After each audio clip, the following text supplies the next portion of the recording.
Hello mga Ben Carrots! Ayan, April na. Yes, April 1. Pero hindi tayo maglolokohan for today. Walang April Fools na magaganap kasi today din ang announcement, oo, ng huling batch ng nagwagi sa Sneakers with Mingyu.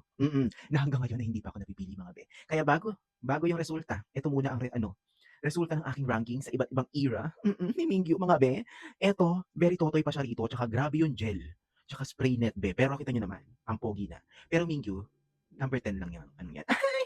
Gusto ko yung mga ganito rin be, yung mahabang buhok ni Mingyu. Tapos curly-curly and wet look pa 'to, pero mabang-aki at number 5. Grabe yun.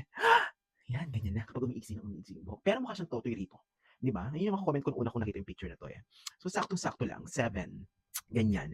Ito na naman siya sa mahabang buhok, tapos parang hindi ko niya gagawan ng masama, pero gano'n. Number 6, gusto kasi gawan niya akong masama. Latest na 'to, eh. Ito yung na, laki-laki na ni Mingyu, laki-laki na ng batang 'to, gano'n. Number 2, oo, nanghi-headlock na siya diyan.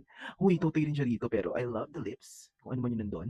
Tapos the color of the hair, number 9, pero number 9 lang natin yun, oo. Wait lang, nangihina ako mga be, nangihina ako. Grabe yung pa-brush up, sobrang sarap, ang sarap. Bagay niya rin yung may kulay ng buhok lalo na 'pag ganyan, yung mga ash and kinemerut and natatanaw ko yung dibdib mga be. So number 4, the veins, the veins.